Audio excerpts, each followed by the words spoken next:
What's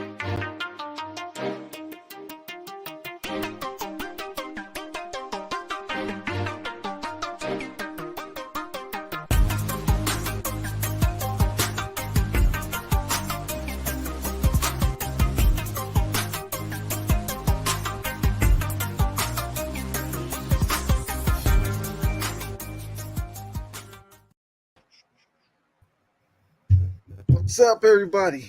It's a different night to see us on, but you already know what you're getting into. Is bases loaded. I got Trajan for Wisconsin Sports on the go. Got Aaron from Brutally Honest Sports. I guess a little late coming up on a holiday. We're gonna try to keep it family friendly, even though this time the kids should be in bed, but we're gonna still try to keep it family friendly. But yeah, Trajan, Aaron, like how are you guys doing? Gets frisky after hours. We're getting closer to 10 o'clock at night. It gets a little dangerous when you're out there on the interwebs. Jory's on. I hope you have an adult in the room with you while we're talking here so they can mute the television. But fantastic, fantastic. We're getting close to the fourth year. It's crazy. It is July, right? I mean, baseball just started and we're in July. Like, I didn't even believe it when they said we were halfway through the year already. And on my show, I was doing the midway report, right? That's crazy to me that we're already to this point. NFL is right around the corner. I mean, NBA is going to be back in no time. It's ridiculous how fast the sports season moves. And I was just surprised Yeah. that my Brewers are still. I mean, wait, are they still in first place? That's right. Every Cub fan out there sitting at the bottom of the division, they're in first place, right? I mean, come on. Steal our manager, bottom of the division. Feels nice, don't it? Fantastic day. I can't top that, but I'm also doing well. I mean, I think Kyle's still riding that high on the Celtics. I don't blame him. I mean, I'm not used to winning, so it's like, when's it going to happen again? But yeah, I mean, the courtesy of the Phillies, we are putting your Cubs even further down there in the bottom of the division right now. It's 5-3, but yeah, I mean, excited to get this going, and like Trajan said, it's crazy. We're at July 4th. We were talking the other day, and I'm like, once you get to July 4th, you'll blink and summer will be over. So before we know it, it'll be the MLB playoffs and NFL regular season and everything else. So we're not that far away from that too. It's crazy. Yeah, I mean, and I feel like for a lot of baseball fans, they look at July 4th as a bit of a, you know, check the standings and really take notice of how your team's doing because you're about halfway point. And then once you get to the All-Star break, you really take a moment to kind of step back, look at the first half. And then, like you guys said, next thing you know, you're into September baseball, like when everything is on the line to try to make a postseason run. So it's definitely been an interesting season so far. A lot of teams are, outperforming probably how we thought they were going to for the first half, and other ones have been big disappointments. Well, hold on, I got to bring up our little scores here so people can kind of see the games that happened. These are some of the early finals. I mean, some results that might catch your eye. The Blue Jays continuing their disappointing first half, losing to the Astros, who not too long ago a lot of people were trying to shovel dirt on the Astros, and they're above 500. They're in the wild card race, so you can't really count them out in their, I guess, championship medal. Yeah, I know Yankee fans don't like to hear that because of trash cans and some other stuff. That all that kind of stuff that happened. You're also looking at a Braves team. Chris Sale is 11-3. I mean, as a Red Sox fan, that does hurt a little bit, but it's good to see him having a healthy, maybe Cy Young worthy season. We also see the Yankees lose to the Reds. The Yankees have hit a bit of a low point, which, I mean, none of us are going to shed a tear for that.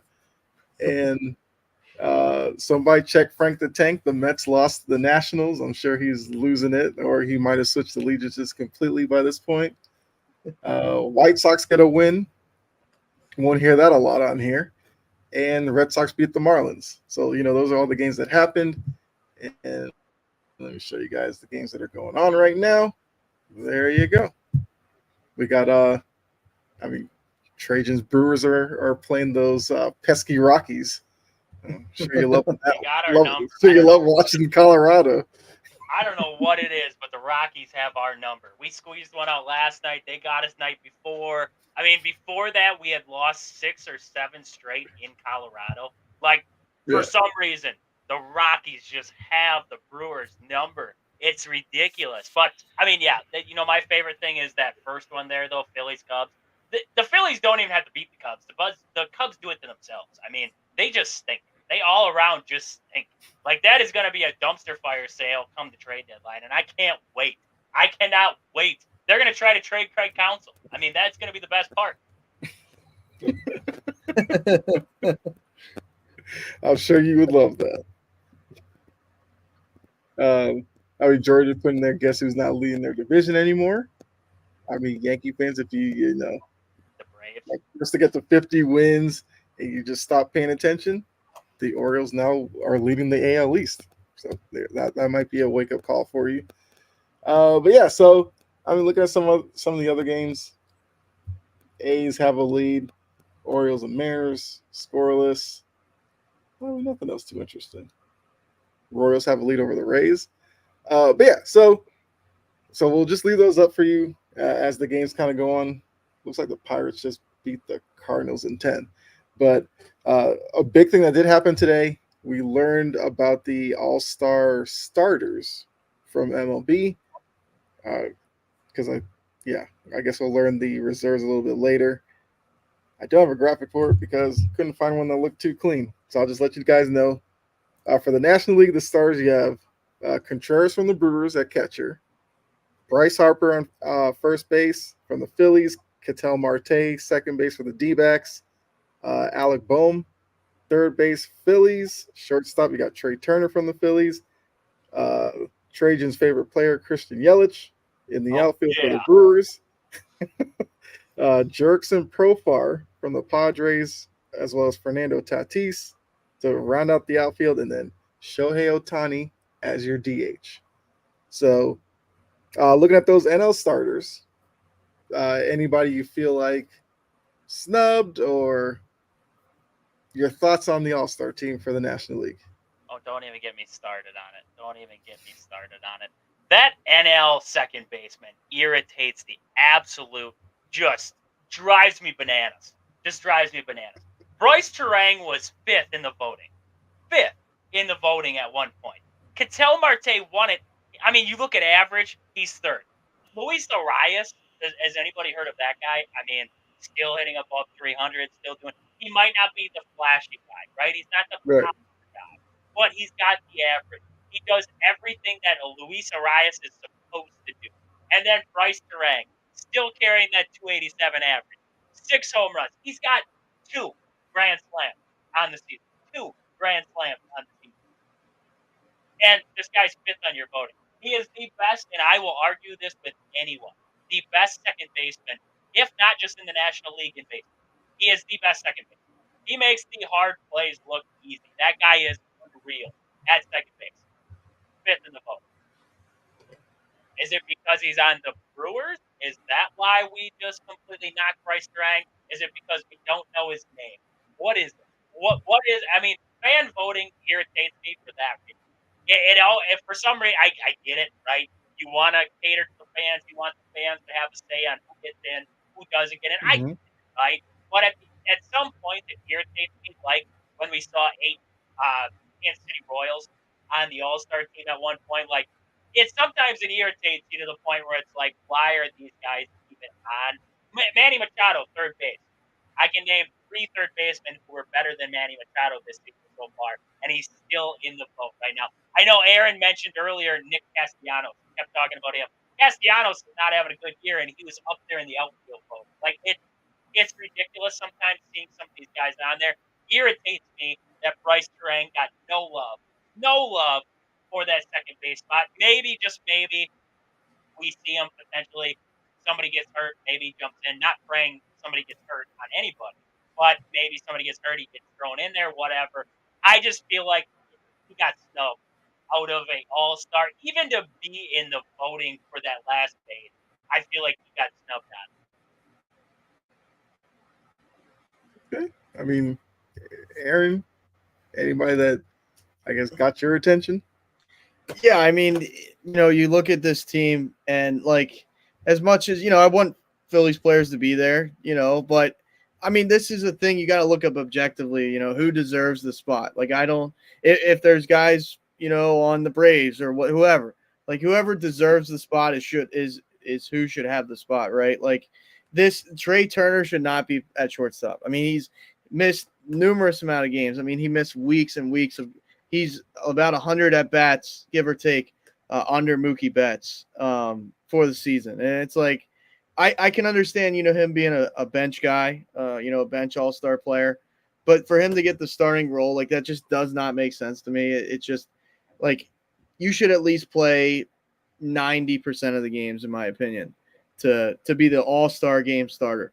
Some of these guys carry weight behind their names. I think that's what you see with Manny Machado. I mean, whether he deserves it or not, I definitely, I'm on board with what Trajan has said there. But it's like Manny Machado. You got your Bryce Harper. Like, there's just like names you kind of pencil in just because of the name on it, honestly.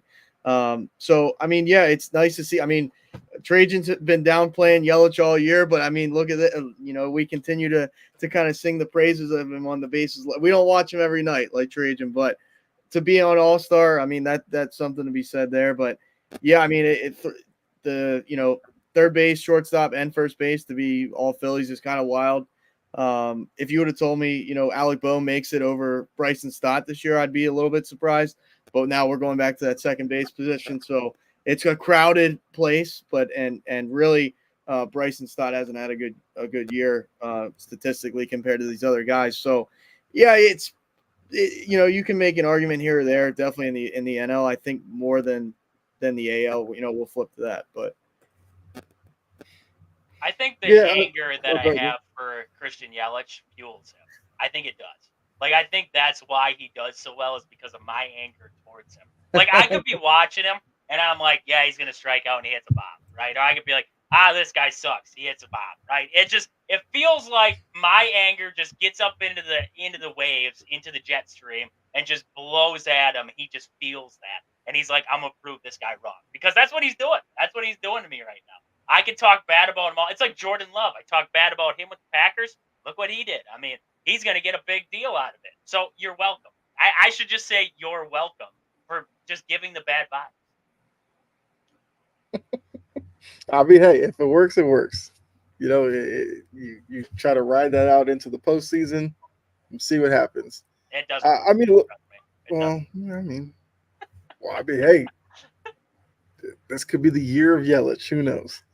But I mean, looking at the National League starters, it's for me. I kind of agree with the Ketel Marte because I'm pretty sure I voted for Arias as a fan, and yeah, he's not the flashy guy, but the batting average and everything I feel like is definitely important, especially for a guy like that.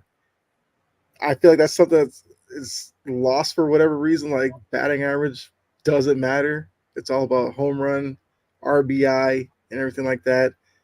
I mean, you still got to get on base. He does it better than a lot of guys, so I threw my vote at him. Yeah, the Trey Turner as well. I could see, some questions for that as well. I can't remember who I put there, but I don't think it was Trey Turner. So, yeah, those are probably the two spots that if you had an issue, that's probably the easiest spot to start with. The rest of it, I'm fine with it. I guess so. So now to let you know the AL, we have Adley Rutschman from the Orioles at catcher, Vlad Guerrero Jr. from the Blue Jays at first base, Altuve from the Astros at second base, Jose Ramirez from the Guardians at third, Gunnar Henderson, shortstop for the Orioles. Then your outfield, you have Aaron Judge, Juan Soto, and Steven Kwan. I know, Trajan, you love that one. And DH, Yordan Alvarez. So, thoughts on the American League? I think this one's clear cut. Like, I don't have an argument with many positions on this one.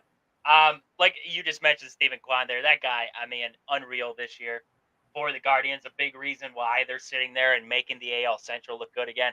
Jose Altuve's batting 306. I thought a lot of people hated Jose Altuve, so I didn't think he'd get the votes, but here we are looking at him in there. I mean, he's been unreal so far this season there. Yordan Alvarez, I guess I wasn't as I did not know Yordan was playing so well. I know he was injured for a while there, so he's probably in that same boat as a couple of other guys. Well, no, 317 at bats, 303 average. Yordan's doing his thing. So, yeah, I mean, this one's pretty straightforward. Gunnar deserved it. Judge deserved it. Soto deserved it. Rutschmanson. You could argue Vlad, right? You could argue Vlad, but there comes the fans. The fans love Vlad, and that's what gets Vlad into the game, right? He's been batting better, but that's what gets him in. Aaron? Yeah, I mean, I guess beggars can't be choosers. I mean, I wanted Mountcastle over Vlad. I liked Vlad Senior. It's just something about Junior. It's that Blue Jays team. It's something about that whole team. I don't like. But hey, I mean, like Kyle, you already said they're not living up to expectation, and I've been saying it. Like they're a team that's got to prove it to me because on paper they're supposed to be so good, and then they really just don't do it. So. Yeah, he gets that vote there. I mean, he's having a good year, and he's having a better year than Mountcastle, but I just wanted him to not be the starter. That's just all that was. But yeah, it's pretty clear cut. I mean, Soto and Judge, as much as we talk bad on the Yankees, they're both lighting the world on fire. I mean, you could look at it like Judge might hit 60 again. I mean, it's just crazy to think about. I hope he doesn't, but he's on pace to. So. Yeah, it's like Trajan said, this one's pretty clear cut to me as well. Rutschman, Gunnar, Jose Ramirez, like Quan, like all these guys are having like crazy outstanding years. So it does make sense. I mean, you can't really see it. I mean, you could see it from another way, but it logically, this one makes a little bit more sense, I think, than the NL. Yeah, I mean, look, the only guy that I kind of wanted to see, but I mean, he wasn't really he didn't really have a chance to be a starter. And Jarren Duran for my Red Sox, I like him a lot in the outfield. He's got 10 home runs, so he showed a little bit more power, but like the 21 steals, I think he has like 20 doubles, 10 triples. So he's just become much more of a menace on the base path. He's a guy that, not too long ago, his one shining moment was that play like in the outfield. I can't remember. It might have been against like the Blue Jays when he like lost the ball and it landed like 40 feet behind him. He had to go chasing after it. And a lot of people wondered if he was going to, stick in the outfield. And now some may argue he's one of the best players on the Red Sox. Obviously you have Devers there, but after that, it's like Duran is kind of like a core player now. Because of what he can do on the bases and defensively, he's so much better. But yeah, I can't argue him over Judge, Soto, and like you said, Trajan, I'm glad to see Quan there because I feel like most years a guy like Quan wouldn't have a chance in the outfield. But because of how well the Guardians are doing and he and the numbers that he's putting up, I'm so happy to see him as an outfield all-star. Judge and Soto, whatever. Soto shuffle, I'm sure we'll see that in the All-Star game. Yeah, go ahead. I got one, and this is going to irritate Aaron, but I have one. Shortstop. Oh, I knew he was going to say that. Bobby Witt Jr. I'm not going to try and take away from what Gunner's done this year because Gunner has had a fantastic year.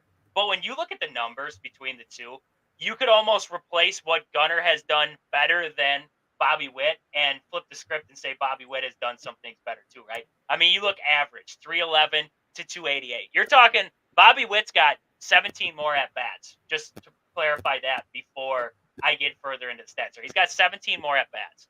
He has 13 less home runs, so the home runs Gunner does have way more, right? RBIs, Gunner's got 3 more RBIs on the season. Doubles, Bobby Witt's got 22 compared to 17 for Gunner. Triples, 9 triples for Bobby Witt Jr., 4 for Gunnar Henderson there. Now, that's Bobby Witt's a little bit, I believe, a little bit more. He's quicker.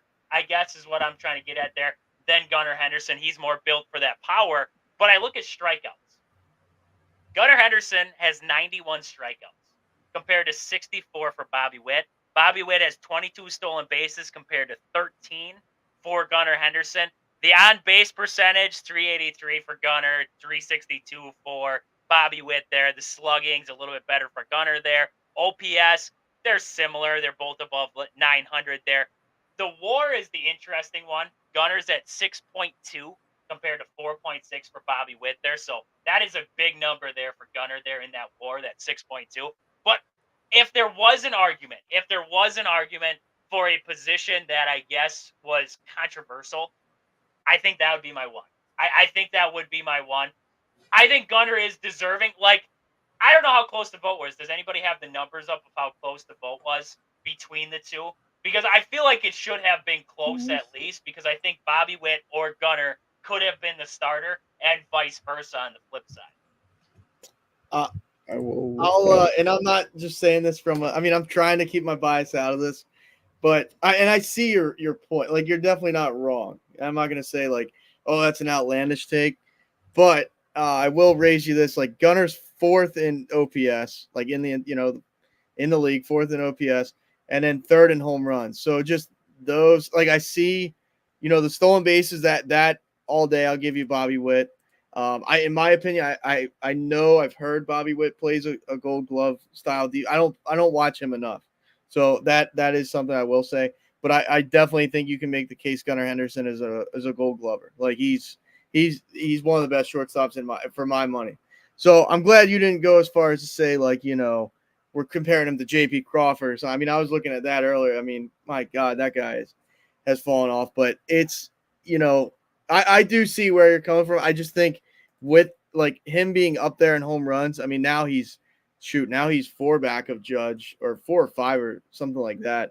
They were like lockstep for a long time, and I'm like, dude, I would love to see Gunnar just hit more than Judge, because like nobody would ever say would see that coming. But no, I see like the average, the speed. Definitely I give the Witt, but I got to give for a shortstop to be up there, and if he hits over 40 home runs would be nuts, and this is his first full season. So, yeah, it's I can see the argument for both. I definitely can. I wish it was, if it was close. I hope it was close, because I think Bobby Witt was definitely, I see what you're saying, right? Gunnar's having a breakout year, but Bobby Witt's having a breakout year too. So it's like, it's hard to say that Bobby Witt wasn't as deserving as Gunnar. I get, right, you said the OPS, he's fourth, but you look at Bobby, he's not that far behind. He's 901 right now compared to that 983, right? And slugging, that has a lot to do with the home run numbers for Gunnar Henderson there. So I don't want to take away from what Gunnar's doing at all. He's having a great season, but I just think, Bobby's having a great season too. I just think he doesn't have, like we mentioned earlier there with the pop numbers, I just don't think Bobby has those same kind of intangibles that Gunnar has. And I just don't want to see an all-star game where we're like Kyle said there earlier, we're home run and, that's what we want to see. Average doesn't matter anymore. We're just home run and, OPS, or we're home run and slugging percentage. That's what we want to see. Like, yes, right? I love my home run hitters, but I also want to see the dudes who are doing it on a consistent basis and the extra base hits, right? You're talking 31 extra base hits for Bobby Witt there. That's crazy. 9 triples is crazy at the midway point. There's guys who don't even touch 3 or 4 in a season there. Bobby's got 9. I don't know who's leading the league in triples. I guess that would be an interesting stat there. I'm going to guess Bobby. No, Jared Durant. Jared Durant's got Durant 10. is 10. 10. Yeah. I didn't know that. That's actually, Durant. Now I'm all in on the Durant boat there to get him into that all-star game too. But you look at Bobby Witt, he's second in triples in the league right now, in the entire league. Durant's first, but then Bobby's got 9 in second. I don't know, at some point, is it going to get to the point where all we're looking for is the pop? Because that's what keeps Ellie De La Cruz on the map, and that's what keeps some of these other guys on the map, is the home run numbers. I just don't want to get to that point. And I don't know, Kyle, did you find the numbers? How close was the vote? I did. So let's see. So I'll just run through all of them. So catcher, Rutschman got 70%, Salvador Perez got 30%. So kind of overwhelming for Rutschman. Selby's having a good year too. He always does. It seems like. Vlad got 60%. Mountcastle got 40%. Second base. Man, the slander on the let's see. He said, "Oh, Salvy's having a good year." Oh, this guy. Oh man, it's just whatever. Gotta get you fired up. It's slowly working. It's slowly working. Altuve. Late night getting frisky. Altuve beat Marcus Semien 57% to 43%. Marcus Semien, are you serious? Yeah, he was second. Jose Ramirez beat Jordan Westberg 60% to 40%. So Gunnar beat Bobby Witt Jr. 65% to 35%. Oh, come on now. Come on now. That's like if Mountcastle would have got in. It would have been atrocious. I don't wish I don't wish the other way. Like if it was like, oh, Bobby Witt takes it over Gunnar and then like Vlad, I just don't want to see Vlad. Like, I don't know. Because Vlad, you know what Vladdy did too? Vladdy backtracked on his whole like he's like, oh, I would never play for the Yankees even if I was traded there. And then like a couple days ago, he's like, you know, if I were to be traded to the Yankees, I would do everything I can to help that team win. I'm like, see, you're not Ken Griffey, man. Like Ken Griffey said, I won't play for the Yankees, and then he said, I won't play for the Yankees. Like, I can't make that any more clear. Like, that's another. I don't know. There's just some animosity for that Blue Jays team, but I don't like Vladdy the player or versus like, do I like Vladdy is different. Like, yeah, he's a good player. Would I want him on my team? I don't know. He seems like a little bit like, I don't know. There's just some question marks there to me. But did you say Marcus Semien was second in the All-Star voting for second base? Yeah, that's what I have on here. He's batting .234. He was on the ballot and came in second. Wow. And .234. And Jordan Westbrook is like half third base, half second base. He's hitting .281. I would have moved him over. I would have said I would have put Bobby Witt at second base. Like, why not? Just move him over. Like a .234 hitter being in the conversation? That's bad. Does he have like a million bombs? No, he doesn't have a million bombs. He's got 11. He has 11 home runs and 45 RBIs. God, he has a .298 on base percentage right now. Yeah, 680 OPS. Gee. 80. Second basemen are atrocious in the AL, if that's the case. I guess, yeah. The outfield vote was actually interesting. Because Aaron Judge, since he was the leading vote getter overall, he automatically got in. Juan Soto, 31%. Stephen Kwan, 28%. Santander from the Orioles, 25%. And then Kyle Tucker got 16%. Man, I would have thrown Kyle Tucker in there above Santander. Come on now. That's ridiculous. Oh, man. And then another Oriole almost made it. For Santander. He's batting .234, Kyle. It's the year of the Orioles. Because look, Ryan O'Hearn almost beat Yordan Alvarez for DH. I've never seen. I didn't think I'd ever see Alvarez. Alvarez won the vote 53% to 47%. Are you? That's come on now.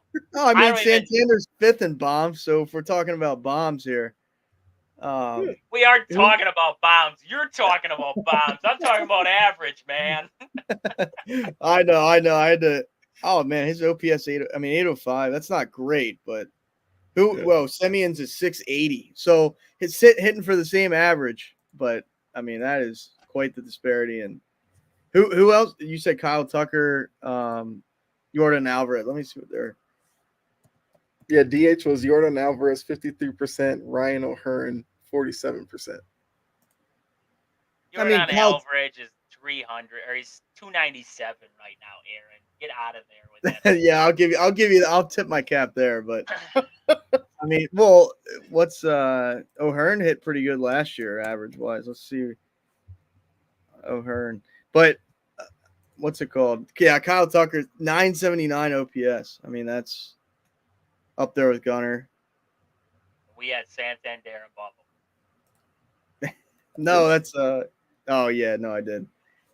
Santander has more bombs, so we're It's all living and about the dying by the bombs. bombs. It's all about the bombs. That's why, Kyle, you will never see any Red Sox in because Jared Duran cannot hit enough bombs. It's all right. It's all right. He can lead the league in triples, but no bombs. I should have sent that to you, Kyle. I saw something. It was like, did Jaron Duran like commit all these felonies we don't know about that he can't, because he's never made an All-Star team, and like the last, I think 2 to 3 years, you could make the case in all those years that maybe not starter, but him be there. You know, I don't know. Yeah, I feel like last year maybe. I think this year he's definitely having his best season so far. But I mean, like I said, Judge is going to be there. Soto is going to be there, and Kwan was the one that we, all like to see there. So I'm perfectly fine with that. And John, what's going on? John has a question before I get to the NL vote, because there's actually some races there that were pretty close as well. In our opinion, do we think Houston will pass the Mariners? 100%. 100%. All Houston had to do was get the starting pitching staff healthy. When that was healthy, it was all go. I mean, they still have the bats. We talked about 3 guys: Kyle Tucker, Yordan Alvarez. Jeremy Pena is still hitting the ball well. I mean, it took him a little while to get going. He's finally figuring it out. The Astros will be back. Josh Hader took a little bit to get his wheels under him. He's rolling in the closer's role now. The bullpen's figuring it out. The starting pitching staff's getting healthy. That Astros team will pass Seattle, and I think they're going to pass Seattle, and then I think they're going to blow that whole division out of the water, to be honest with you. I don't think Seattle will keep pace. Yeah, they're only 2.5 back right now. I've been saying this forever. I didn't believe in Seattle last year. I don't believe them the year before. They are like the Blue Jays to me. It's like they're supposed to be good, and then what do? They just don't do it. I mean, I think they made the playoffs last year as a wild card, but in Houston, I do trust. They've been there, done that. Like Trajan said, they get their guys back. It's off to the race. Like they know how to win, and they know how to. Like, yeah, they dug themselves a hole, but I mean, look how bad they were, the first month of the season, and now we're talking about 2.5 games back. That's a series, and you're in first place. So, yeah, I definitely think Houston wins that division. I think it shows how crappy the rest of the league is, though. I mean, the amount of 500 or below 500 teams is ridiculous this season. I mean, there's so many average teams that, like you just said, I mean, the Astros able to have that terrible month and claw their way back so fast, it baffles me. It really does. You would think it would take a little bit. Like, even looking at the St. Louis Cardinals, I can't tell you how many times I've seen them. They go 6-4 or 7-3, and the Brewers are still up by 6.5 games in the division. Like, it's just, that's how much the Brewers set themselves apart from the rest, and that's how less the Mariners have set themselves apart there. And in other divisions that we see out there, how little that division lead actually is, even when teams are struggling. Yeah, especially in that West division where, like you said, we were talking about the Astros early on, like what's wrong with them. But we also said we didn't really think like the Mariners or Rangers or somebody were going to run so far ahead that the Astros would like wave the white flag. So they slowly kind of hunted these guys down. And yeah, they look like they're going to overtake them in the way that they're rolling right now. I mean, the Mariners are 3-7 in their last 10. So you could definitely see like the pressure of the Astros being right behind them has gotten to them, and their play has slipped a little bit. And yeah, the Astros will win that division. Even though I did pick the Mariners before the season, it definitely does not look like that's going to happen. John does have another question. Is this the best year the Phillies have had for their first 80 games, and then he added in the last 20 years? I think so. I thought I saw that.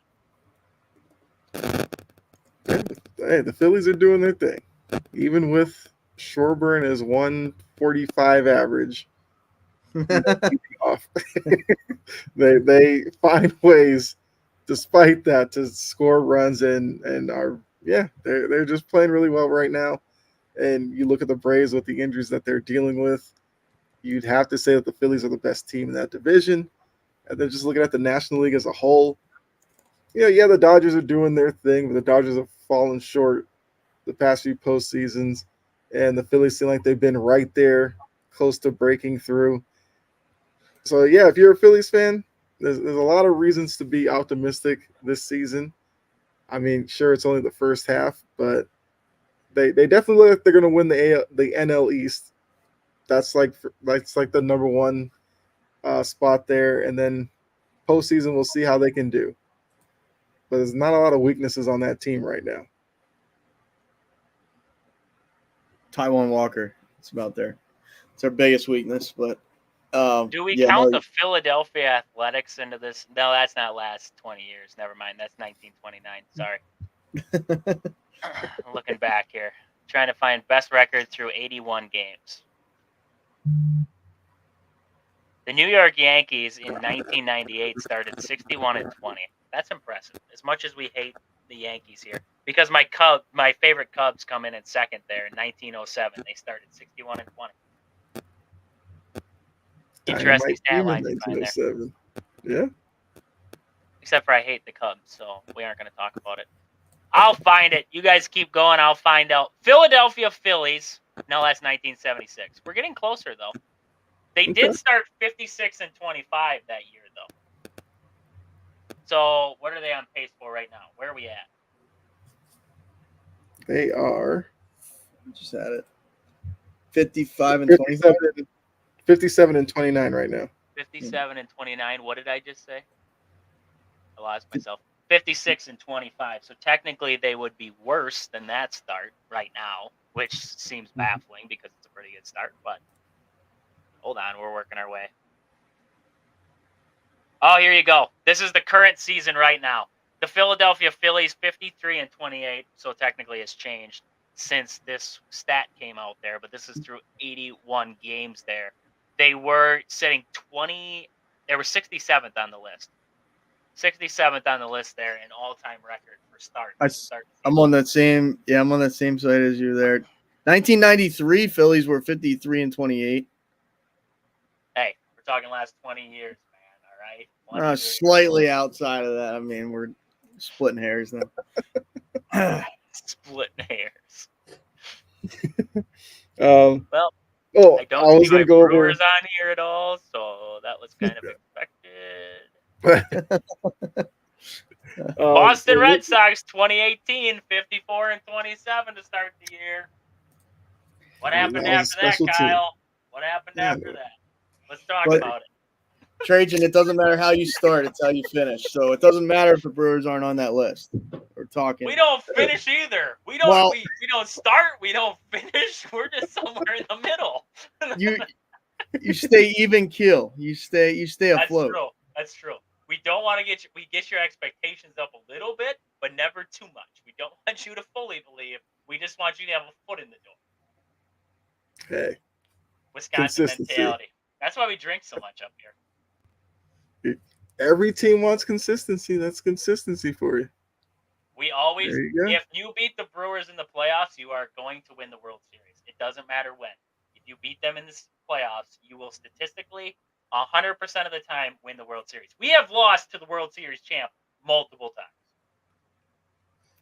Oh, there you go. For your National League team, get the Brewers early, eliminate them, and then you can make your parade plans. We bolster them up. We get their hopes up just a little bit more. You're welcome. Hey, that's a great Jeopardy answer right there. Team that loses to the World Series champion all the time. Who are the Milwaukee Brewers? This is why we drink, folks. This is why we drink. So looking at the National League vote, so catcher Contreras beat Real Muto 63% to 37%. Bryce Harper was the Bryce Harper was the leading vote getter, so he was first baseman automatically. Ketel Marte beat Arias 55% to 45%. Good. Bohm beat Machado 69% to 31%. That should not have been that close. I was thinking like a 99-1 split. Machado voted for himself. Betts and Trey Turner was actually a 50-50 split. But I guess with Betts being injured, that Turner gets the I Don't forgot. we slot somebody else in there then? Like, give me somebody else to vote for in phase 2 than Betts, who can't even play the game. I mean, that seems like what they should have done, but they didn't. So Trey And Turner. Trey Turner just came back, so it's like give me somebody that's played all year. Like even if they're statistically not as good, like I don't know. I just feel like Trey Turner got in. Like literally, they just like, here you go. Like here's your All-Star game selection. Like because when he goes to get voted on for the Hall of Fame, that's one more he can add to 12-time All-Star, whatever it might be. Like it's I don't know. That just seems a little. He's the Should've golden made a boy. trade. Bobby Witt to the NL. Just throw him in the NL. Yeah. John said Yankees had a 58-23 in 2022. How'd they finish? Like you said, matters how you finish. Yes. And of course, with the Yankees, they didn't suck. finish the job because that's what they do. Like the outfield vote. Oh, go ahead. No, you got my you calmed me down. I mean, as many times as you said, wait for the Yankees to crash. I was like, watch them not this year, but we're watching it before our eyes. Like, and it's kind of right on schedule. They do this right around the All-Star break, and then they'll be hot for like a week or two after, and then they'll crash again. So hopefully that's. I don't know if John likes. I can't remember who he likes, but if you do like the Yankees, I'm sorry, but I hope that happens. I mean, look, Yankees fans will say, we're ready for the All-Star break. We just need that moment to, collect everything, and we'll be fine in the second half. Sure. So John's a Braves fan. Okay. All right, John. That's all right. Yeah. We're all good with the Braves here. The outfield vote. Welcome. Push to the World Series. This will make you feel better, Trajan. Christian Yelich was the leading vote getter for the outfield, 22%. Profar got 20%. Tatis 16%. Teoscar Hernandez had 15%. Brandon Marsh 14%, and Castellanos 13%. Well, that's an interesting, vote dispersion for the outfield. Because between Tatis, Hernandez, Marsh, and Castellanos, you're looking at 16, 15, 14, 13%. Where is Jackson Merrill on that vote list from the Padres there? Young, he's rookie. I mean, 291 on the season there. I remember when the Brewers faced him, he's got 12 home runs, 42 RBIs. Mm-hmm. I mean, the guy is playing a fantastic season. Why is Teoscar Hernandez even on there? Why is he even a thought in this vote? Like, doesn't make sense. He's a Dodger. 254 on the year. And Aaron, I'm going to tell you this. Those 18 home runs don't mean jack diddly squat to me. They don't mean jack diddly squat to anybody out there right now. I'll raise you a Nick Castellanos who's hitting I know he's the least vote getter, but 232, 11 bombs, 42 RBIs, and his OPS is 677. He shouldn't even be like allowed to be on. And I was I used to be a huge Castellanos guy when he was on the Reds, but even on the Phillies, he has not been he is not an all-star level player whatsoever. Like you could argue he's bottom half of outfielders, especially in the NL, like in the league for sure, but definitely not deserving to be on this list. No, I can give you three guys right off this list right here: Brian Reynolds, Jackson Merrill, and I mean, you could throw in Cody Bellinger if you wanted to. Then, if we're going to throw in Teoscar Hernandez, like Alec Burleson's batting 280 on the season, it really baffles me. It does. I thought Jackson Merrill. I mean, when the Brewers played him, there was a lot of hype. Everybody was talking about him when the Brewers were coming to town. Like this was this hot young rookie. We had to watch this guy, and he's not even a thought. Ryan Reynolds, not even a thought. Like that's what kills me is a lot of you look at where these guys come from. Brian Reynolds plays for the Pirates. Who's watching the Pirates? Who cares about the Pirates, right? Who cares about them? They're just the Pirates. They don't see the averages that are sitting in there. Some pretty good ones too. And like you said, Kyle, he's on the Dodgers. He's on the Dodgers, so that's why we had to look at On him. the Dodgers. You gotta Shouldn't throw even them be a on there. thought. Teoscar Hernandez shouldn't even be a thought. That irritates me. Not even close to what the Bryce Terang thing does, but it's like halfway there. It's like halfway on that track. Yeah.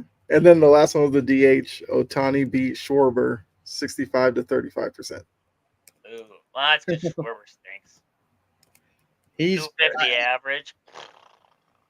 if he didn't hit home runs, he would be literally the most worthless baseball player ever. He can't play the field. He's like the worst outfielder I've probably ever seen. He can barely run the bases. Like him, the DH coming to the if the DH never came to the NL, I'd be like the Phillies made the most colossal mistake of all time. Like his defensive liabilities are not worth his 40 home runs if he had to play left field every day. There's no way. And the Red Sox tried him at first just to find a place for him, and that didn't. Remember on the Red Sox when he he made at least one error, and then he made a routine play, and the whole crowd went standing ovation. Yes, yeah. I'll give one to John here. Red Sox fans do that. Marcell Ozuna. How was Ozuna not on that second, in that phase 2 voting? I get Shohei Ohtani, fans. I'm still not proving that he's not guilty, but either way. Marcell Ozuna, 297, 21 bombs. This is right up Aaron's alley there, except for he's got the average too. He's doing it all. He's doing everything that you would want to be a vote into that. I mean, even to be in the second place vote, right? Kyle Schwarber's in there with his 250 average and 17 bombs. He's not even in the same category as Marcell Ozuna. And yet we don't see Ozuna's name on that voting. That's ridiculous. Schwarber hitting 250 is like a normal guy hitting 350. Because that guy hits 185 easily. So 250 is a big deal. But I remember last season, he was lockstep with Judge for a while. I mean, eventually, obviously, Judge pulled, or was that 2 years ago? The last couple of years, he's been up there. So are we starting to see? I mean, yeah, 17 home runs, but Gunnar with 26, you got Judge with over 30. It would be weird to see? Okay, now Kyle Schwarber can hit for in today's world a solid average, but now he's only hitting I shouldn't say only, but if he only hits 30 home runs, it's that's a little weird because we're used to Schwarber being that 40 plus. I mean, I won't complain if he hits over 250. This guy hits $180. I've seen him hit $160. It's my God, but it's weird. I will say that it's just bizarre. But yeah, I feel like with your power hitters, if they're hitting 250, 255, you're fine with that. But when we're getting into the kind of normalization of 200, 210, but you can hit 45 home runs, so it's all good. It's can you raise the average just a little bit? Because if you're hitting 185, what's stopping the guy sitting on his couch I can hit a 185 for less than that. You're a professional. They sped the pitch clock up and everything. You'd think, they wanted more runs, and I guess we're getting more home runs. I don't know if we look at it statistically, but the averages definitely don't seem to be getting any better. Yeah. Not at all. All right. Are you ready for the game of the day? You ready for the game? Well, I was going to bring up one thing before we got into you got it. Kyle, it's you. You got the floor. My game's late. We still have 10, 11 minutes, but I just want to talk about the new rules for the home run derby because they're changing that up on us. And it's something that we don't have to spend too much time on, but just to alert the fans and everybody. So the first change, no more head-to-head bracket. They've done away with that. There's no seeds and all that stuff. I don't know if you cared for it or not. So what they're basically going to do is, if I remember correctly, you're just going to get 40 pitches or 40 balls, and after those are done, you're done. So however many home runs you hit on that, that's what your number is. And the next person will go, the next person go. Things like the top 4 or whatever move to the next round. No, actually, let me see, because that's the second part. Yeah, maximum of 40 pitches the hitters can see hitters will have one 45-second timeout they can use in the first and semifinal round. Then in the finals, you only get 27 pitches. So that means whoever your pitcher is, whether it's your, dad or whoever, better start grooving them in from the first jump, because if you waste any pitches, it could come back to bite you. There's no timer. This is the third change. No timer for the bonus period. So in the past, you got your extra 30 seconds, whatever. They're doing away with that. And yeah, those are the only changes. Like, it's still timed or whatever. But the only question I had is, do you prefer this version where you have a set number of pitches and then that's the end of your time? Or did you like the old one with the bracket system, 1 versus 4 or 2 versus 3? Which format do you prefer? The bracket. I like the bracket. Okay. I like head-to-heads. I like them working through a bracket to get there. I like the timer. I thought the timer was. I thought that made it more interesting. You have 4 minutes, go. Like, this is all the time you got. If your pitcher sucks, you suck. Like, that's just how it's gonna be. I like that. I like the timer. I love the pressure that brought. Now you got 40 pitches. I mean, yeah, you don't want to waste the pitch and everything like that. But you got 40 pitches to work with in that first round. That's a lot. That's a lot of pitches to work with there. I mean, you get on a burner. I don't know. I like the timer. I like the bracket. Well, there's technically still a timer. I was just reading a little bit more. Timer. Now I just blew up for nothing. I was just reading. So it says hitters will get 3 minutes in the first and the semifinal round, 2 minutes in the final. First in the semifinals, you get 3 minutes. You get 2 minutes in the final round. We're trying to speed up the home run derby now. We knocked it from 4 minutes down to 3 minutes. Is it that long that we had to speed that up too? Like, are we gonna have a timer as long? Like, you have to step in the box in this amount of seconds. Your pitcher has to throw within this amount of seconds.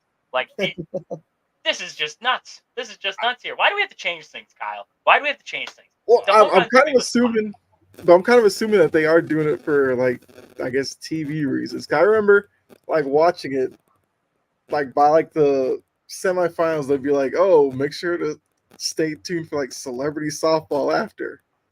And, like, that was, like, supposed to start at, like, 11. It'd be, like, 11:30, the home run derby still going. Maybe, like, 11:45, and now you're tuning in for it. So, I don't know, maybe it's for that reason, even though, like, the softball game, like, I do watch it.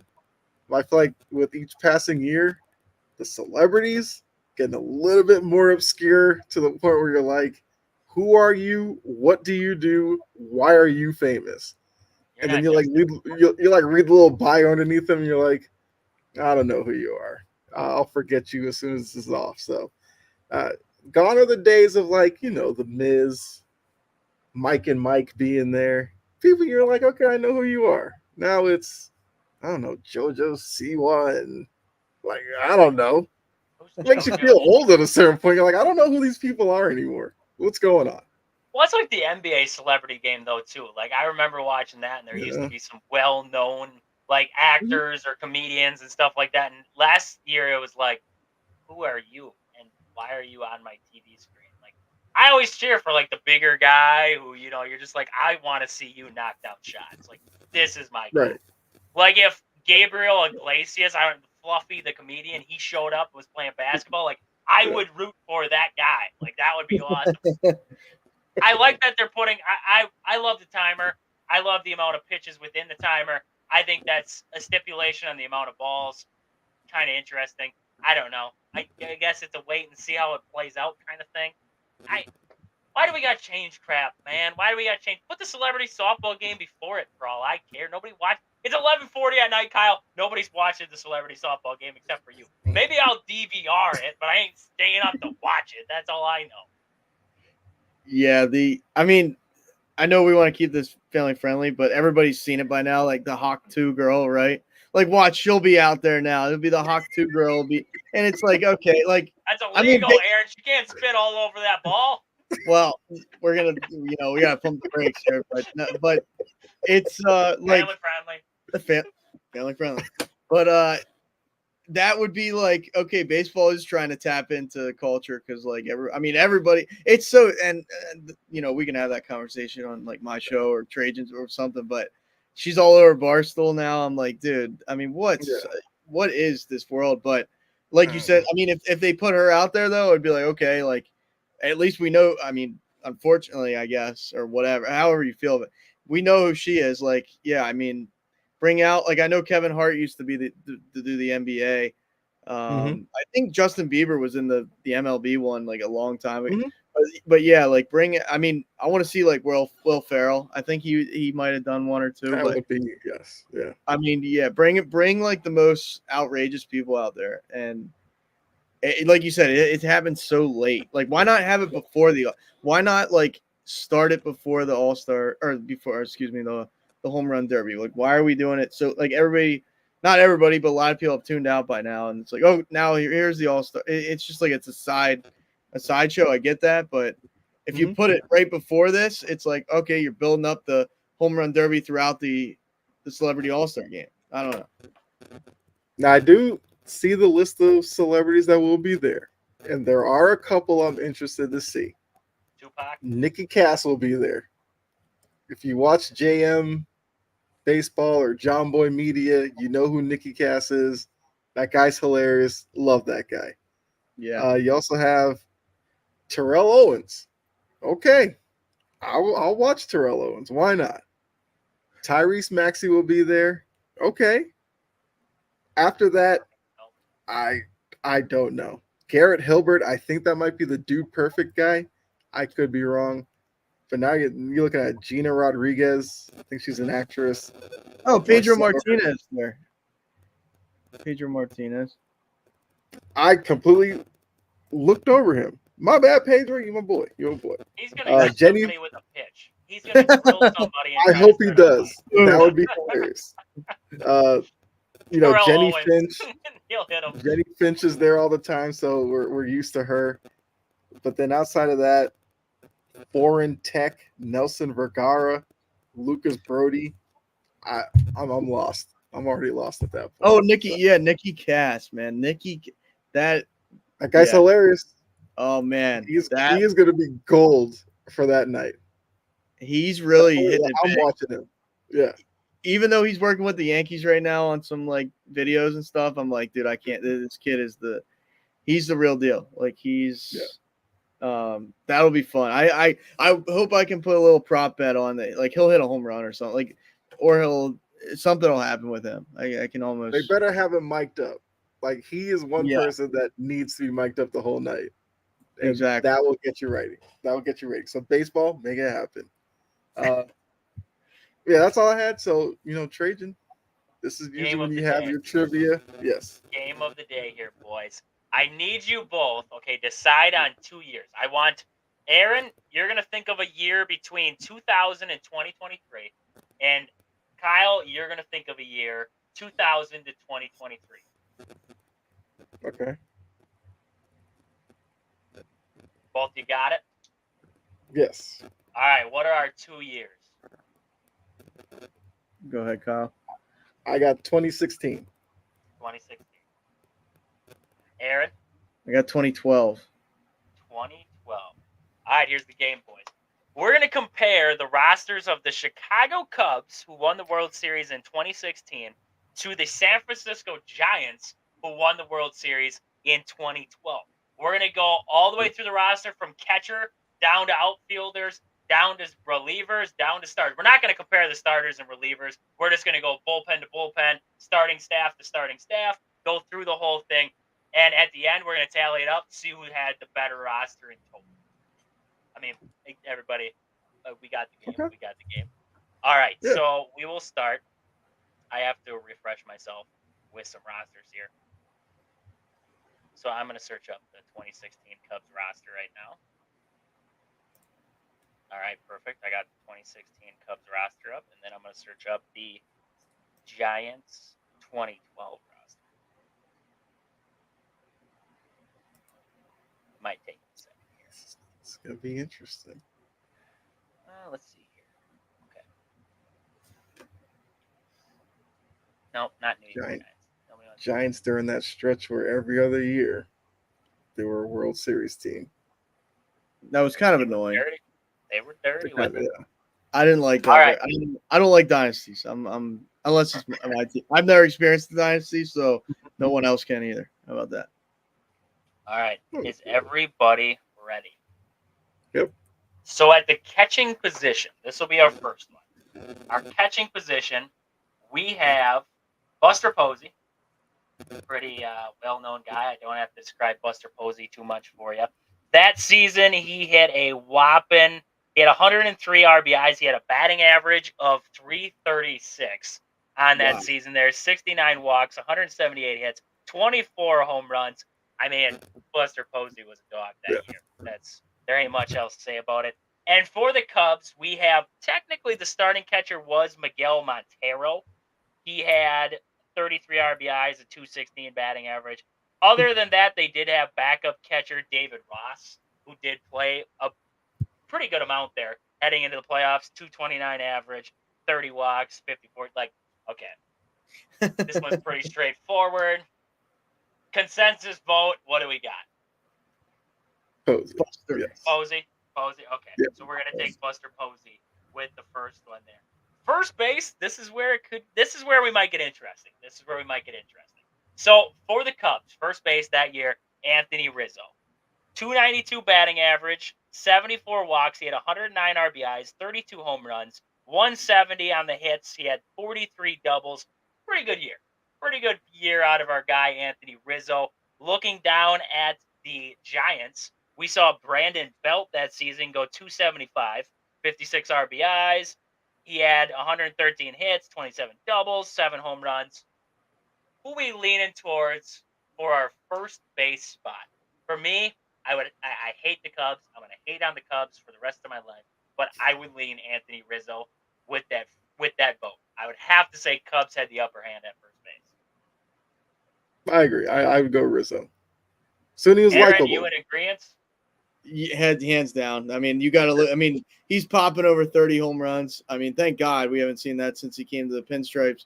Like how you feel about that Cubs team, Trajan. That's kind of how we feel about the Yankees. So when he was on the Cubs, he didn't have as much of a punchable face to me as he does now, but he had a great year. So yeah, definitely by a landslide, Rizzo on that one.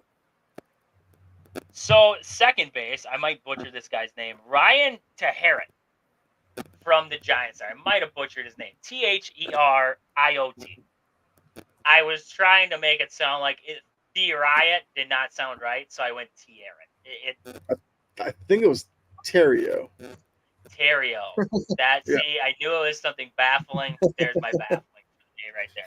But Terrio on that season, he had a pretty good average, 270 average, 24 walks, 28 RBIs, not a lot of RBIs, 16 doubles, 95 hits on the season there. Looking over at the Cubbies, they had Ben Zobrist. And Ben Zobrist had a pretty good year, 272 average for him that season, 96 walks, 76 RBIs, 31 doubles. He had 18 home runs, 142 hits on the year there. He came up with some decent postseason success too for the Cubs along the way. That's a tough one. That could be a toss-up for you on that one. I mean, year-wise, that's tough. I almost give the Cubs the upper hand on this. This was a sneaky guy there. Yeah. Didn't really blow you away a lot, but he did come with some timely hits. I would probably say Zobrist in that matchup. But like you said, I'd have to lean Zobrist. I would lean Zobrist. The Cubs have 2 points right now. I did not see this one coming. This is where we could see some separation here. So, shortstop. Cubs, Addison Russell. 238 average, 95 RBIs, 21 home runs, 25 doubles, 125 hits on the year there. Looking at the Giants, Brandon Crawford, and we all know about Crawford there. That season, a down year for Crawford. 248 average. I mean, the strikeouts were high, 95 strikeouts on that season, 45 RBIs, 26 doubles, 108 hits. He only had 4 home runs on that season there. Brandon Crawford had a pretty down year in 2012 there for the Giants. Mm-hmm. I feel like if you're looking contributions, offensively, it's Addison Russell just because of the home run numbers. I know we love talking about home run numbers, so Yeah. I'd have to lean that direction. Meaningfulness to a team, I would say Brandon Crawford defensively was more meaningful to that Giants postseason run than what Addison Russell was to the Cubs there. Even though he did play a good defensive shortstop there, I think Brandon Crawford was an instrumental piece in the clubhouse. So that's tough. That's a tough one.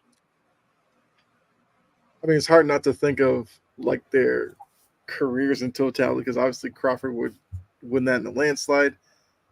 I would almost say because of the intangibles for just that season, I might give it to Brandon Crawford.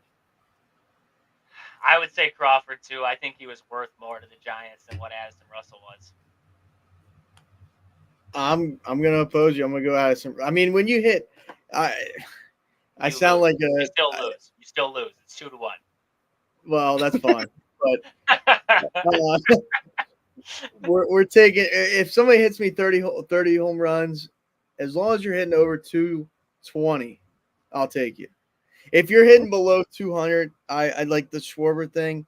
That irritates me. But I mean, shortstop, a lot of these guys. I mean, even Jeter wasn't popping home run. I mean, yeah, he's hitting 300 every year, but he's not popping you to 30 home runs. So for that one like you say, career wise, definitely Crawford by a landslide. But give me some of that pop in the postseason. You tell me he has a good glove too. So I mean, yeah, good enough for me. Yeah, I could have leaned both ways. I'll be honest with you. I thought meaningfulness to a ball club, and I thought Brandon Crawford. I thought he was more instrumental to the postseason run than what Addison Russell was to the Cubs because it was Bryant, it was Rizzo.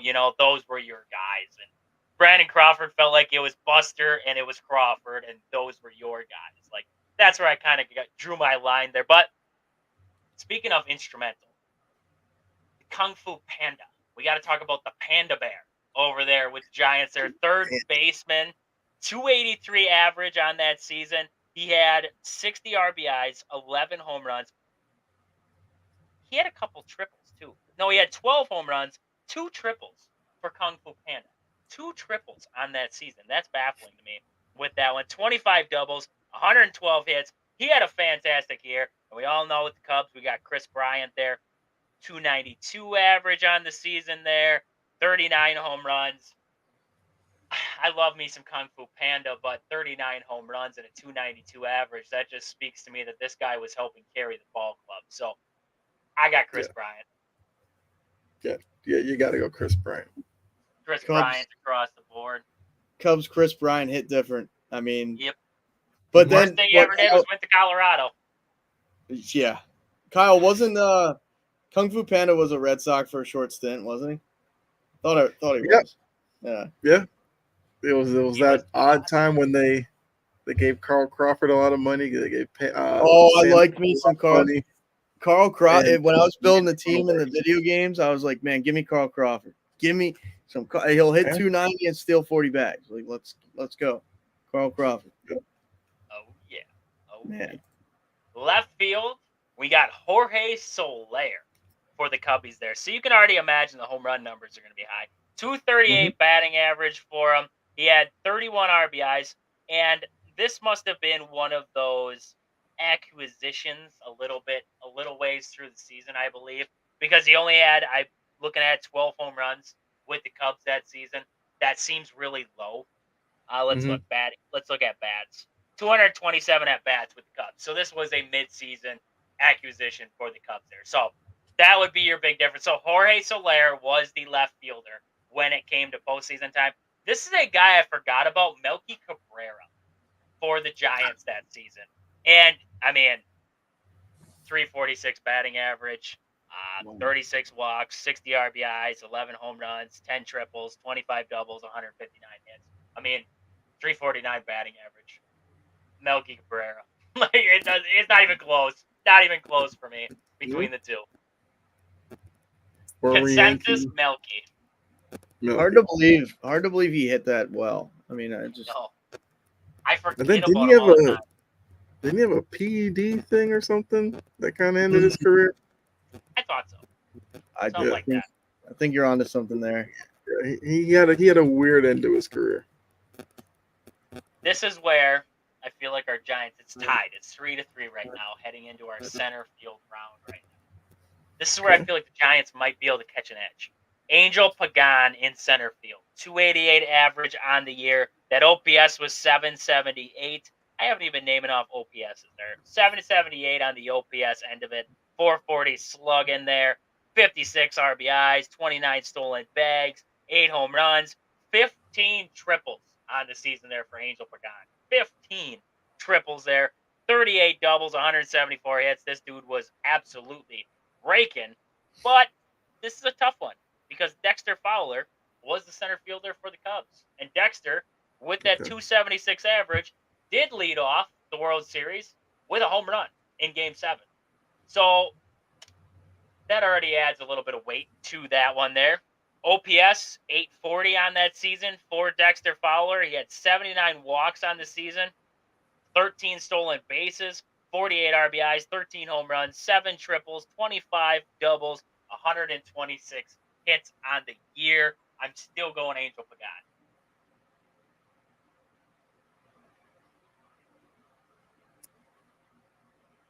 Yeah.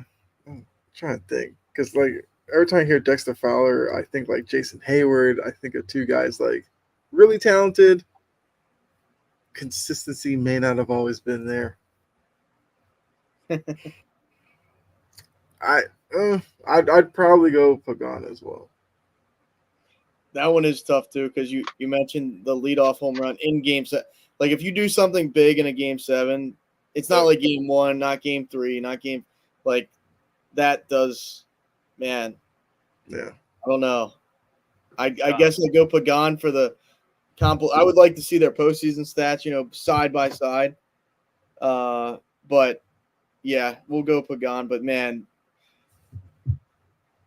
leadoff home run in Game 7. That's respect. That's tough to beat. Respect. Yeah. That's tough to beat. That's for darn sure right there. So Giants take the lead 4-3.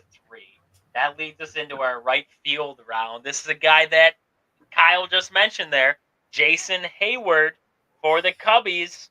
230 batting average on that season, 49 RBIs, 7 home runs, 27 doubles, 122 hits, and 530 at-bats there for Jason Hayward. And then we have the guy who looked like he just did a Coke line in the dugout before he ran out there. Hunter Pence is in our last spot there for the Giants.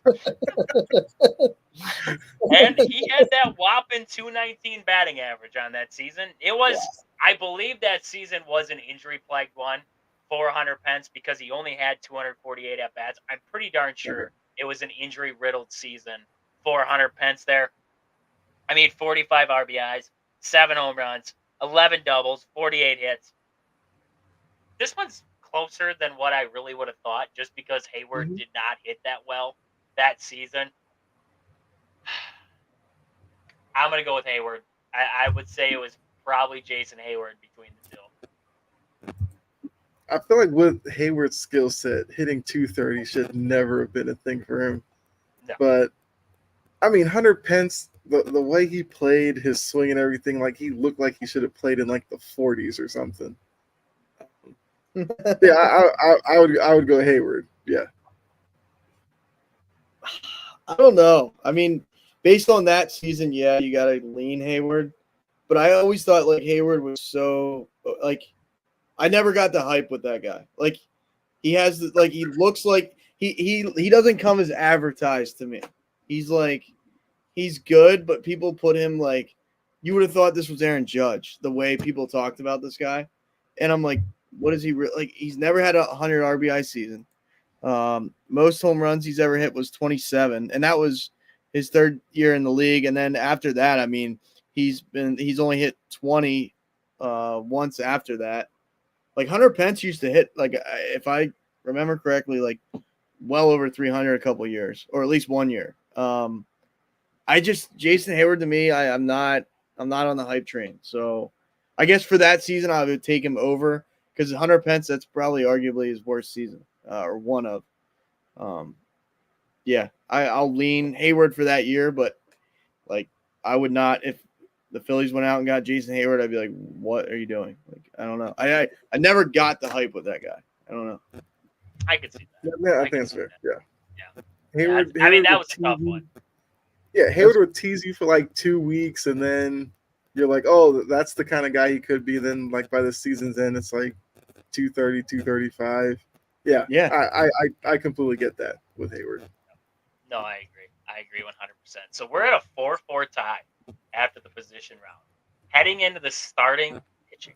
We're going to head into that starting pitching. So I'll give you the staffs. I'll give you some numbers behind them there, and then we'll see who we think's better. So starting pitching for the San Francisco Giants. This is a pretty darn good staff, if I do say so myself here.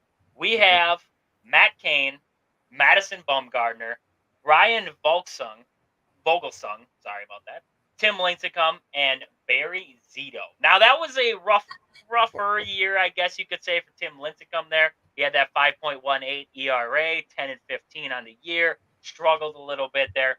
Matt Cain, 2.79 ERA. He was 16-5. Madison Bumgarner, 3.37 ERA, 16-11. Ryan Vogelsong, 3.37. Eerily, like, same ERA as Madison Bumgarner to end the year there. 14-9 overall. And then Barry Zito with that 4.15 ERA and 15-8 on the season there. So there's your starters for the San Francisco Giants. If you need more stats, just let me know. Looking at the Chicago Cubs, that in that season, John Lester, Jake Arrieta, Kyle Hendricks, John Lackey. I forget about John Lackey. There he is. He's coming back. And Jason Hamill in that starting pitching roles there. John Lester, 19-5 with a 2.44 ERA. He had a great year for the Cubs. Jake Arrieta, 18-8, 3.10. Kyle Hendricks, 16-8, 2.13. John Lackey, 11-8, 3.35. And Jason Hamill in that season, 15-10 with a 3.83 ERA. I hate the Cubs, but man, oh man, I'm looking at those ERAs. I'm looking at the records for that year. Yeah. If you gave me that Giants staff, but Tim Lincecum was having a dynamite year, it changes my perspective because I believe a Matt Cain, Madison Bumgarner, Tim Lincecum, all pitching in like their prime, I guess, years you could say. Like those three beat up these three. Like John Lester had a good year, but John Lester doesn't compare to what Matt Cain gave me, what prime Madison Bumgarner gave me, what Tim Lincecum, the freak himself, gave me. Like I don't even think John Lester stacks up to that. But I look at the two in these seasons, I would have to give it to the Cubs. Just because, I mean, your number 3 starter there was Kyle Hendricks, and he had a 2.13 ERA on that season. That's crazy. That's crazy talk right there. To say that he was even below John Lester and Jake Arrieta, and he's rolling out there with almost a sub-2 ERA. That's ridiculous talk right there. So I would have to give it to the Cubs. Kyle's got to unload a little bit because, like, John Lester was a dog, though. Like, Red Sox great, John Lester. I mean, I beat cancer. Like, I was on board. John Lester, I was like, I'm not a Sox guy, but I'm like, dude, I root for that guy. Like, he is. And pulling up the stats, Trajan, I mean, I can't lie to you, he does kind of blow Matt Cain out of the water. I mean, overall body of work, which, like, that does surprise me a little bit too. But, oh, man. I don't know. Primetime Matt Cain was different, though. He was different. I don't know. I thought John Lester was better with the Red Sox than he was with the Cubs. I would have, if you would have said, like, in this season with the Cubs, the way that he pitched, I thought was different than what we saw with the Red Sox. I thought he was more hittable with the Cubs. When I saw him with the Red Sox, it was like, good luck. Like, good luck with this dude. You're not getting a hit tonight. I thought he was more hittable when he came to Chicago. Still good. I'm not saying he wasn't good. I mean, 2.44 ERA. I'm not saying the dude wasn't good. Like, that's pretty darn good. I just thought he was better with the Red Sox than he was. It was getting towards the end of his career, right? So, I mean, you weren't expecting a lot out of the guy, but he gave you a lot, I thought. And he had that weird thing where he couldn't throw to first. That also was a problem. Yeah, he'd always like throw it away or something, and it got to the point where he just stopped throwing over there, and guys would just be taken off. But um, the interesting thing is, like, if you look at that Giants rotation, like if you took them in their prime and you had Kane, Lincecum, even Barry Zito, like when Barry Zito was in Oakland, like that dude was incredible. And Um, Vogelsson. And When Bum Vogelsson and was on, yeah, and Mad Bum, Bumgartner, like those four right there. That's incredible. But I do think I would take that Cubs rotation because Lester, when it got to October, like that was a guy that you put him out on the mound and you knew he was going to deliver for you. I think Arrieta really flew under the radar as well. Was it Hamill and the rest of those guys?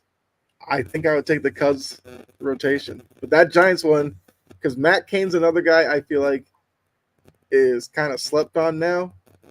But when he was on, like that was a guy that would go 7 strong and the low ERA. He'd be in Cy Young conversations. Like that guy was a legit top of the rotation ace. But I would take the Cubs rotation. Aaron, you got the Cubs. I got it. I mean, like you made some really good, like if because Lincecum was like that guy, like he was lightning in a bottle for sure. He's not the guy that's going to give you like a Nolan Ryan career, but like when his dynamite seasons were just like this guy is ridiculous, and like I loved watching him pitch. Like, and I'm not a Giants. I don't know, something about there's teams out there I just don't like at all, and the Giants are one of those. Just like go away, but Lincecum like made me root for him at least. So yeah, he was an absolute just beast. Like Matt, you bring up Matt Cain, the rest of the guys there. But I mean, even like if Jason Hamill is your number 5 with a 3.83 ERA, like you're loaded. And then like Kyle Hendricks back then is so much different than Kyle Hendricks modern day. Like he posted a 2.13 ERA, like you said there, and then Lackey. I mean, Lackey at number 4, 37 years old, but still dishing out a 3.35 ERA. I mean, the Hamill was the highest ERA at 3.83, and then lowest. I mean, you got Lester at under 2.5, and then Hendricks under 2.2. Yeah, that's elite stuff. I couldn't remember that rotation honestly, but yeah, there's some dogs in there, and it's just crazy. Like I mean, I think Lester was there for a couple of years after that, but then where did John Lackey go after that? Where did these guys end up? Because that team kind of disbanded. It felt like. I think that was almost it for Lackey. I don't remember much of him after that. Yeah. All right. But Lackey, I mean, you give Lackey, he was a gamer. Like another he would go out there, his stuff wouldn't be there. He'll turn around. He's gone 6 innings, giving up like 2 runs. Just battling. And I respected John Lackey. Yeah. He's like, and he always had like that snarl or whatever. I compare him to Wade Miley right now.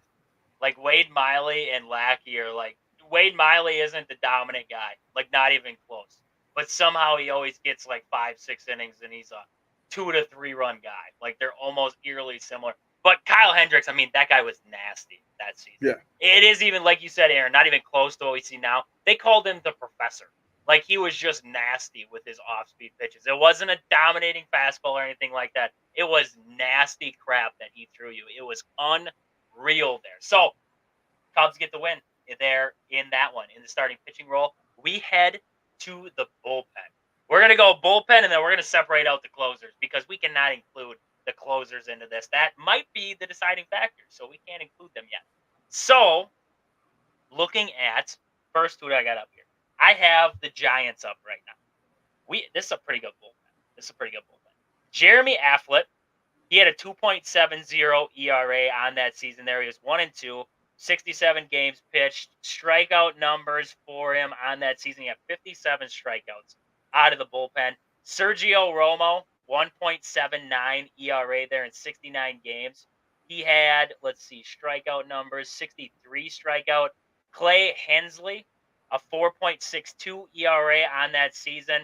He still posted pretty good strikeout numbers, 42 strikeouts. And then Javier Lopez with his 2.50 ERA, 70 games pitched there for him, and he had, I believe, 28 strikeouts. So not huge strikeout numbers for Javier there, but solid numbers all the way across the board for him. There were other relievers that were mixed in there along the way, but those are some of the bigger notable ones, I guess you would say, the high leverage guys.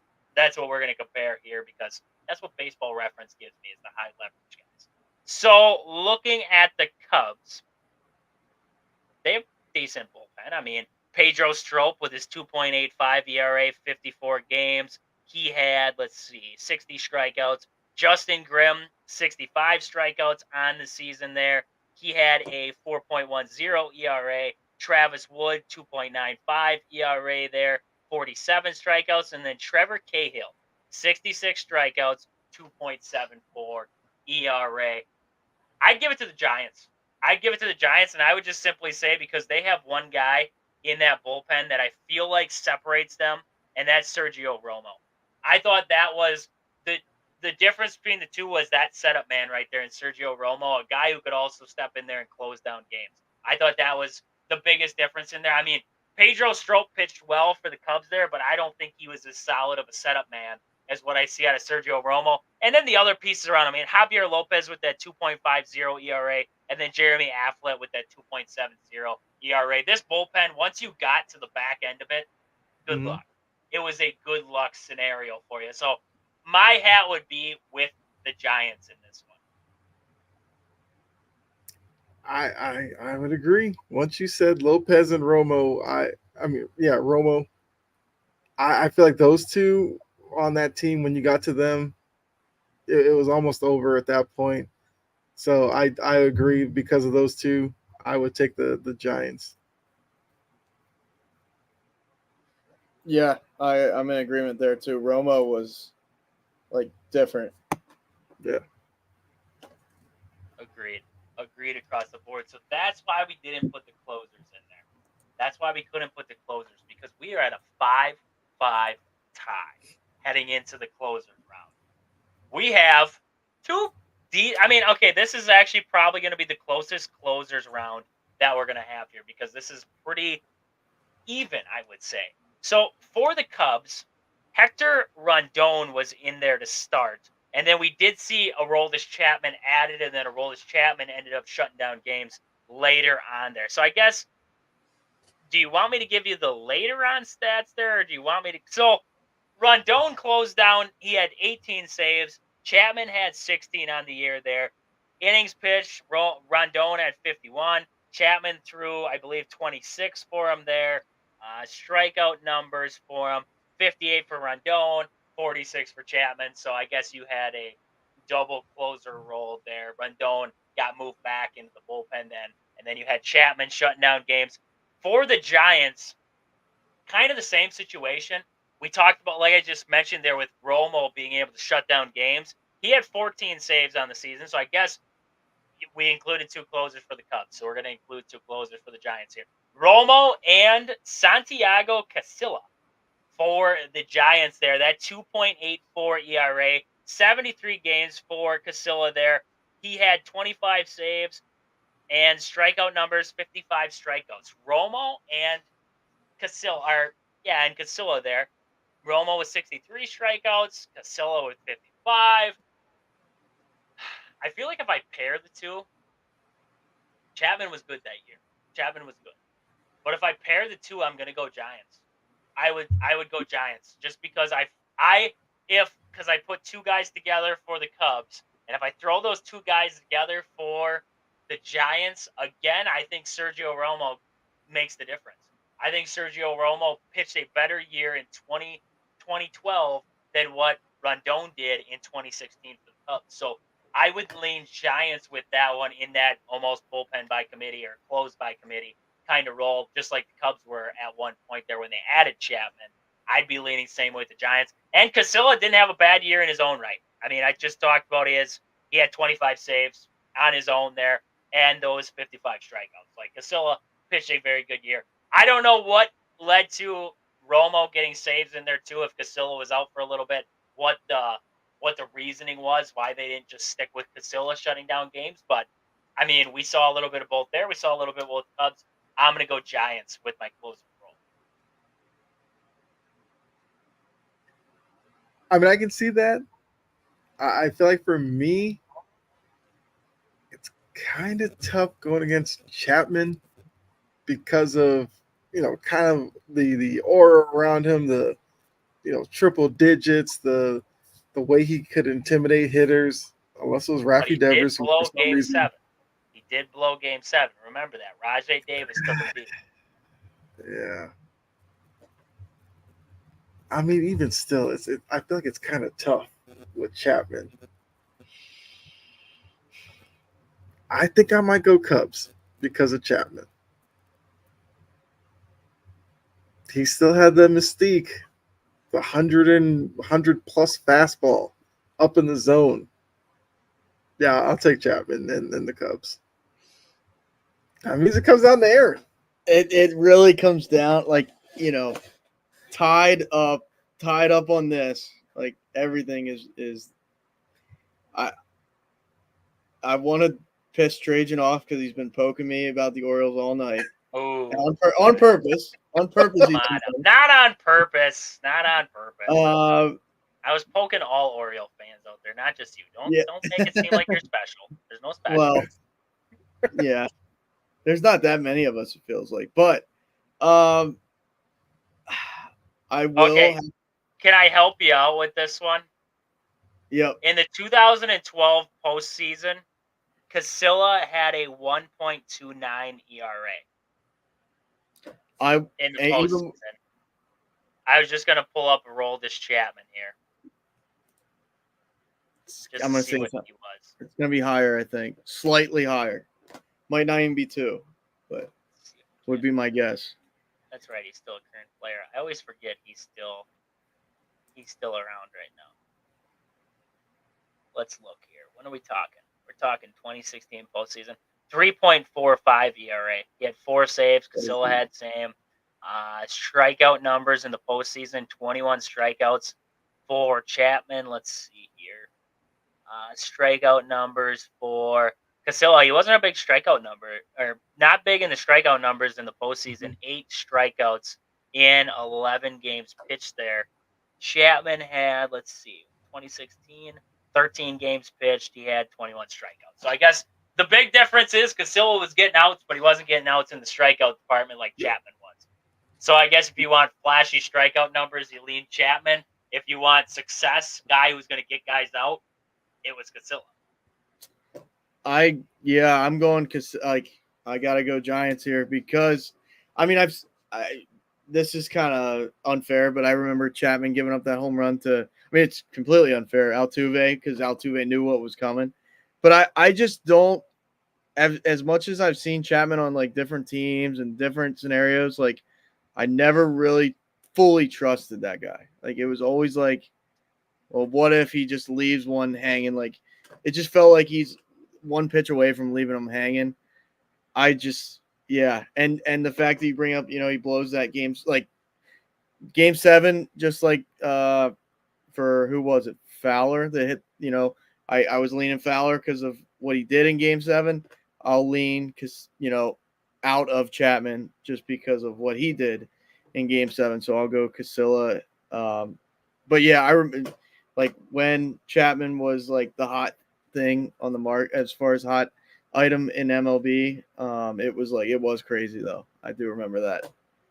And what tells you, I mean, that 2016 World Series, when Rajay Davis hit that home run, it got thrown into a rain delay. What tells you if that rain delay didn't happen, that blown save by Chapman couldn't have led to a loss because momentum swung. It was all in the Indians' favor. Well, they were the Indians at that point, so I'm going to stick with it.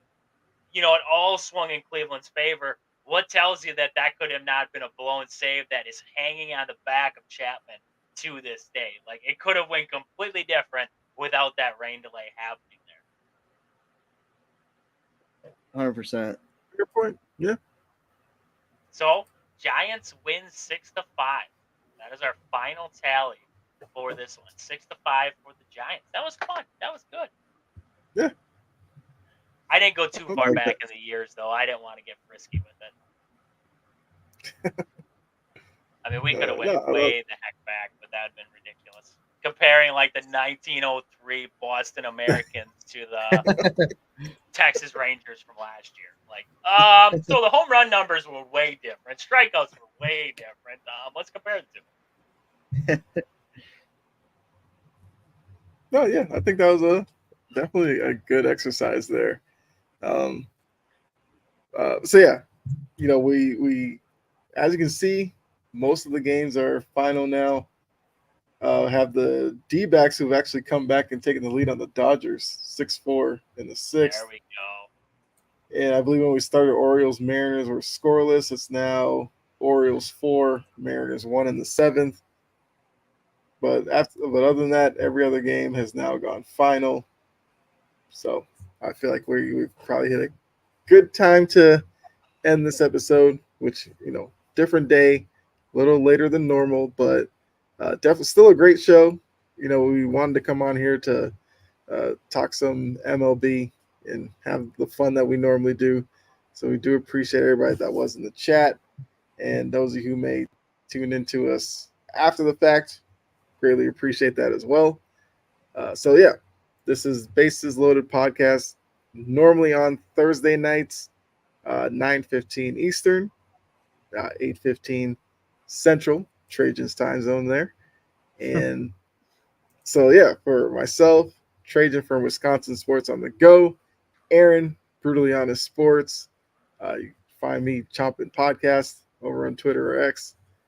Yeah, enjoy the rest of your night. Enjoy your July 4th weekend. Definitely catch some baseball, and prep for home run derby and all that good stuff. And Nikki Cass, we said it. Nikki Cass for the celebrity softball game. That's who you want to watch. Keep your eyes on him. Maybe he'll pull out one of his characters or something, which I really hope he does, because those are hilarious as well. But yeah, so enjoy the rest of your night. We'll see you next week. We're out of here. Good night.